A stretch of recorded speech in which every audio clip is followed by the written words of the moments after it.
अस्सलाम वालेकुम रहमतुल्लाहि वबरकातुहू। जी इमाम साहबान, आज हम आपको दिखाते हैं क्या इजाज़िया आया है कि नहीं। तो बात ये है कि बहुत से ऐसे दोस्त अब आपके जो कमेंट के अंदर कमेंट कर रहे थे और ऐसे ऐसे अल्फाज बोल रहे थे। भाई बात साफ है, अगर आपने वीडियो नहीं देखनी तो ना देखें। आपको किसी ने ये नहीं कहा कि आप ज़रूर वीडियो देखें।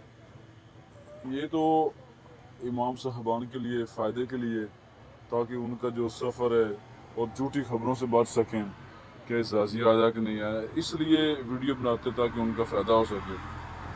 तो और मकसद नहीं है कोई ख़ास। तो आइए देखते हैं क्या इजाज़िया अगस्त का अकाउंट के अंदर आ चुका है या अभी तक फिर इंतज़ार करना पड़ेगा। और इससे पहले गुजारिश है कि आप हमारे चैनल को सब्सक्राइब ज़रूर कीजिए ताकि आने वाली हर वीडियो आप तक आसानी से पहुंच सके। जी हमने पहले बैलेंस मालूमात की, क्या हमारे अकाउंट के अंदर बैलेंस आ चुका है। तो हम आपको दिखाते हैं कि अगर तो इजाज़िया अकाउंट के अंदर आज आ चुका होगा तो फिर बैलेंस भी शो हो जाएगा, अगर नहीं आएगा तो फिर बैलेंस भी शो नहीं होगा। और एक दो बातें आपने ज़हन के अंदर ज़रूर बिठानी है। बातें ये हैं कि कभी भी आप रसीद ना लें, ठीक है। अब रसीद पहले तो कोई इसके इजाफी चार्ज वगैरह नहीं होते थे, अब हो रहे हैं, ठीक है। तो आप रसीद ना लें, डायरेक्ट ही अपना बैलेंस मालूमात करें। अगर पैसे निकलवाने हैं तो फिर भी आप रसीद ना लें।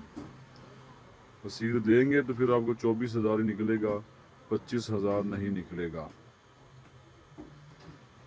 तो हमने अभी रसीद नहीं ली, तो हम आपको दिखाते हैं क्या इजाज़िया आ चुका है या अभी।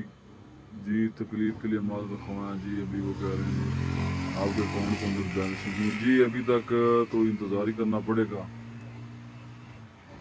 तो इंशाल्लाह हो सकता है जल्द अज जल्द आ जाए, क्योंकि काफ़ी ऐसी जगह पर आ भी चुका है।